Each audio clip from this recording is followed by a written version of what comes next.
Rezoluta për përforcimin e karakterit unitar të shtetit dhe konsolidimin e barazisë funksionale për shtetin e së drejtës, drejtësinë e pavarur dhe rikthimin e besimit në institucione, marrëveshje kombëtare për përparimin dhe zhvillimin e qëndrueshëm të vendit, si dhe integrimi evropian janë 4 rezoluta që ka miratuar sot Bashkimi Demokratik për Integrim në Kongresin e 5 të partisë.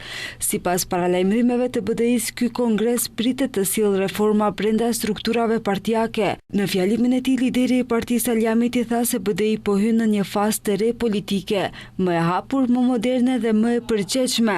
Ai ka bërë thirrje të rinjve grave, profesionistëve dhe diasporës të bëhen pjesë aktive e këtij procesi shtetformues. Ky kongres nuk është vetëm një stërvitje organizative brenda partijake, por është një ndalesë e reflektimi dhe një pikë nisje për fazën e ardhshme të vendit tonë. Bashkimi Demokratik për Integrim nuk lindi si parti e zakonshme. Ne lindëm nga nevoja për paqen, nga kërkesa për barazi dhe nga bindja e thellë se ky vend mund të jetë i qëndrueshëm vetëm nëse është i drejtë dhe me mundësi të barabartë.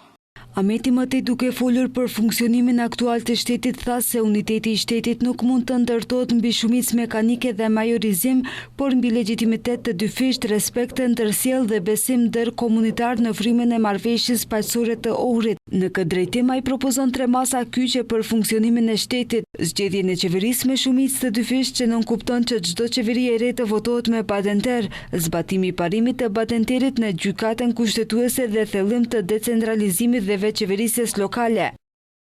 Ky propozim politik synon të konsolidoj unitetin e shtetit, jo përmes dominimit të shumicës, po përmes partneritetit të barabartë ndërtnik, funksionimit të drejtë të institucioneve dhe fuqizimit të pushtetit lokal. Kjo është rruga vetme për një Maqedoni të Veriut stabile, funksionale dhe të drejtë për të gjithë qytetarët e saj. Kongresi i BDI-s vjen pas mbajtjes së zgjedhjeve lokale ku kjo parti dhe koalicioni që udhëhiqte pësuan humbje të thellë. Nga partia kanë theksuar se ky takim përbën një moment kyç për përcaktimin e drejtimit të ardhshëm politik, organizativ dhe programor.